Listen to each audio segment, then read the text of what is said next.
Bueno, pues como iba diciendo, lo primero que hice fue desarrollar un intérprete de un lenguaje de definición de tokens o lenguaje de definición de análisis léxico mediante el uso de expresiones regulares. Aunque Java tiene sus propios mecanismos para la interpretación de expresiones regulares, yo he preferido desarrollar mi propio intérprete de expresiones regulares.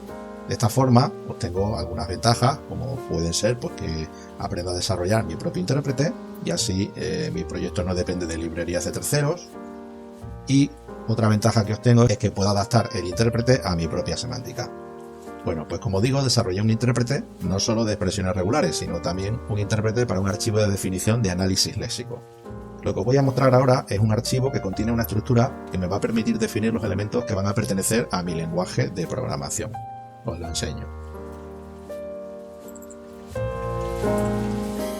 Bien, pues como os digo, este sería un archivo que he desarrollado que contiene la estructura que representa el lenguaje de programación que yo voy a desarrollar y que voy a interpretar en mi aplicación.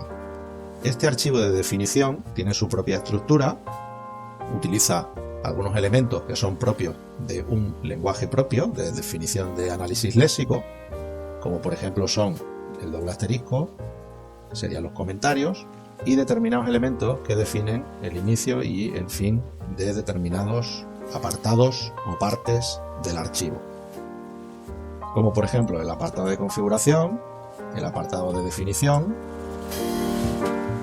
y el indicador de final de archivo. Bien, el manejar este tipo de archivo a mí me da determinadas ventajas. Como he dicho, este archivo me permite definir el conjunto de tokens o de palabras que van a formar parte de mi lenguaje de programación. Aquí, por ejemplo, tenemos un conjunto de elementos que se van a interpretar de manera literal, es decir, cuando aparezcan estos elementos escritos, se van a reconocer como tokens que van a pertenecer al tipo que están indicados a la izquierda. En esta parte ya empezamos a definir algunos tokens algo más complejos, como por ejemplo los identificadores, los números enteros, que quedarían definidos como la secuencia de números que comienzan por 1 hasta el 9 y que continúan con dígitos del 0 al 9 repetidos 0 o más veces, los números decimales, etcétera, etcétera. Bien, alguien podría decir que por qué he desarrollado esto así y no lo he implementado directamente en el código. Bueno, pues la respuesta es que definir los elementos léxicos de mi lenguaje en un archivo es mucho más ventajoso por varios motivos. Fundamentalmente porque el tener la estructura léxica definida en un archivo externo y no en el código me permite modificar la estructura del lenguaje o los elementos en el archivo externo sin necesidad de modificar el código de mi analizador léxico. Es decir, es más fácil hacer modificaciones en este archivo que hacer modificaciones en mi aplicación, en mi analizador léxico. Por lo tanto, y resumiendo, este archivo me va a permitir definir la estructura a nivel léxico que va a tener mi lenguaje de programación, que no es ni más ni menos que indicarle a mi analizador léxico qué elementos son los que puede encontrar y cómo debe reconocerlos.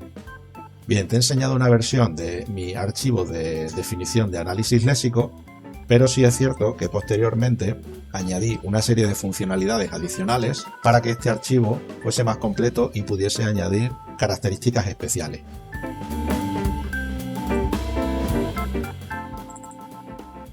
Mirad, este archivo que muestro también es un archivo de definición de análisis léxico al que posteriormente le añadí algunas funciones adicionales o algunas características especiales, como por ejemplo la definición del color con el que se va a interpretar ese elemento en el editor de texto.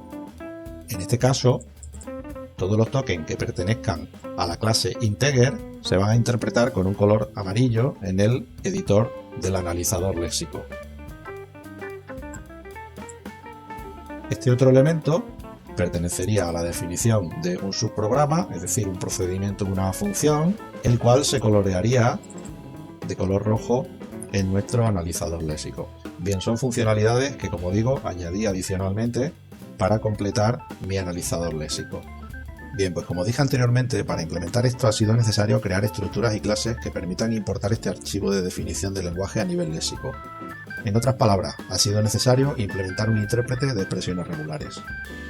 Para implementar el intérprete de expresiones regulares han sido necesarias muchas horas y muchas pruebas, por lo que desarrollé una herramienta dentro de mi aplicación del analizador léxico para poder probar algunas expresiones regulares o autómatas. Voy a enseñarte cómo funcionan estas utilidades adicionales que he desarrollado.